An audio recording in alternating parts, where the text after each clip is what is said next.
Hi, welcome back. I am Sarah and I'm going to show you a really simple way of adjusting what I refer to as my basic bread recipe, because it is really basic, but this just makes it look fancy and taste amazing. If you haven't tried making your own bread before, I really recommend it because it is a lot easier than what you might imagine.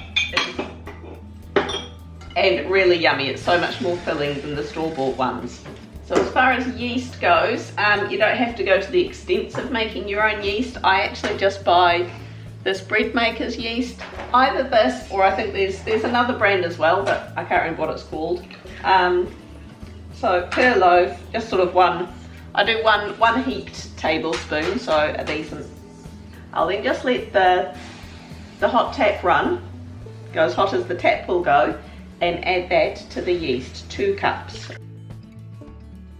Then we want some, preferably, you can just use plain flour. You will get a much better rise on it if you use high grade flour. You can get more expensive flour, but I just use the Pam stuff. I find it's really good. So 4 cups of high grade flour. This is where I'm actually differing from my original bread video. I'm adding the salt in now. So one I'd say a scant tablespoon of salt. So you can alter the amount of salt depending on personal taste. But yeah, in my original bread video, I added the salt in with the yeast at the start. Since experimenting and since learning a bit, I found that salt actually does inhibit yeast. So you are best adding that at the end after you've put everything else in, so it doesn't intermingle with the yeast too much while it's doing its thing. And that is it, ingredients wise, for a basic loaf of bread. So I'm just going to give that a stir up until it gets to be a dough ball. Just going to sprinkle a little bit more flour just so I can get this with my hands. You don't have to knead it as such, but you just want to get it into a nice only semi-sticky ball shape. I'm now going to put a cover over that. Cling film if you go that way, or even just a tea towel will do the job. I use a microwave tray.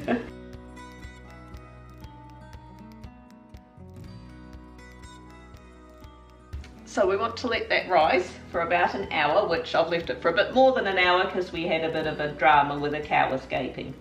You get that. So what we want to do next, if you were just doing this as a plain loaf of bread, what you would do is just put it into the shape that you want it, or in the bread tin that you want it, punch it down as I'm about to do now, and just let it have its second rise on the baking tray or the bread tin that you're using.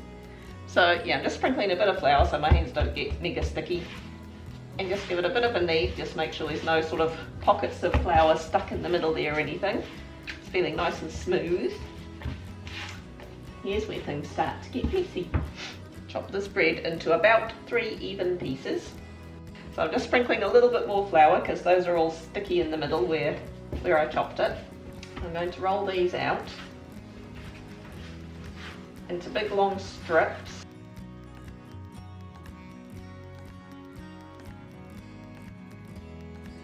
On a baking tray, do that with the other 2.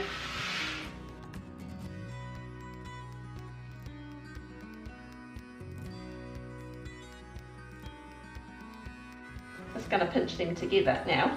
Options. I've got my homemade tomato relish that I'm going to use on this. This is so yummy. It is smoother and maybe a bit more runny than your average relish, but that kind of suits my purposes, especially doing things like this where I just want to brush it on things. Normally I brush it on things or I blob it, or so yeah, but my original recipe, just let it boil for a bit longer if you want it a bit thicker, but I actually quite like it a bit runny. It makes it easy for me. You can just put this on afterwards as a glaze over the top. I like to put it on, it's a bit messier, but I like to put it on before I do all the platting, because then it just gets a little bit of it through into the actual loaf itself, which is yummy. I'm going to quite liberally paste it over, but I mean, you know, use whatever kind of flavour you want. I'm not sure if jam would work to make it slightly sweeter thing. I haven't tried that, but Yeah, no, this tomato relish on here, oh, so good. Now, got to get our hands messy. Got to plait it. I'm going to try and make the plat sort of as tight as you can.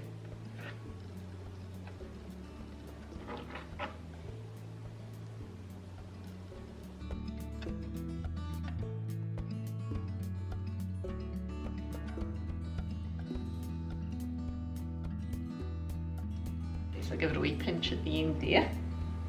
Now, just kind of squish that up a little bit because we are going to leave it to do a second rise. Chuck a bit more on some of these bare patches here. Now when you're leaving it to rise, it does help if you've got a warm room. So if you're doing this like in the middle of winter and it's really, really cold, what you could even do is put maybe some boiling water in a tub and actually sit this on top so it gets a bit of heat around it. But it's reasonably warm today, it's not too bad. So just gonna leave that to rise again for about an hour and we'll see you back here.